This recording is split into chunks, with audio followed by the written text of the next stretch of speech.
also what I studied in grad school, I got super down in a rabbit hole at the end of my time there. And I just started researching stylus-based interfaces because I got a Windows Oh, cool. Surface and I started drawing on it. But immediately I ran off the edge of drawing because I'm like, well, I don't want to just make graphics. I want to make code. I want to make a direction. I want to make an animation. I want to make, and the pipelines fall on their face. So then that's when I discovered Ken Perlin because I found his Chalk Talk software. Have you ever seen him do that Yeah, demo? Yeah, definitely. it just blew my mind. Like I got it running on the Surface, and it was so it's a silly demo sort of thing. But just to have that possibility of to do a simple thing can evoke something more complicated, and you can string simple things together to make something more.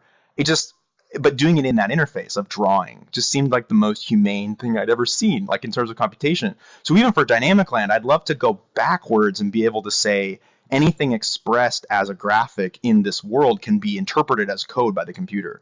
Because I don't see there's enough work on the back. There's a lot of work on going from code to graphics. We get it. Everyone can do that. I mean, I'm not discounting anyone's work, but it's been done. But what Oh isn't yeah, happening as much is the other way, is where it's a graphic and it turns into code. Not an interpretation or a scan or a tag or a database entry like data, but I mean a real genuine code. It turns into some kind of expression of what it would take to make that, rather than just a description of it. But totally. so we could be able to have the Yeah. Have you ever computer. used Uh-huh. like a coding environment like Max MSP Yes, or even yes, like exactly. Scratch for Yes, I've kids? used MaxMSP, and there's another one called VVVVVV. There's like four Yeah, V's. exactly. And yeah, those are Yeah. really fascinating. And even like some of the node editor stuff that's inside, Blender and Unity and stuff.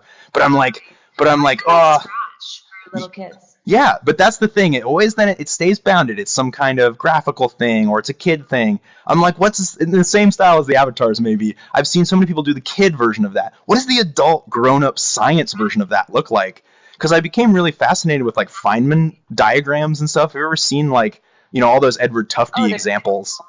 Well, I mean, if you can They're just gorgeous. draw the Feynman diagram in an environment, imagine magic Harry Potter paper. I draw the Feynman diagram, it does the simulation right there, and I string multiple together, and I'm doing a simulation of a system with the diagram. No math involved, no code involved, but the real physics is there because he found a way to represent the physics graphically. And so that to me is the Totally. future of thinking, is that we would think with a dynamic medium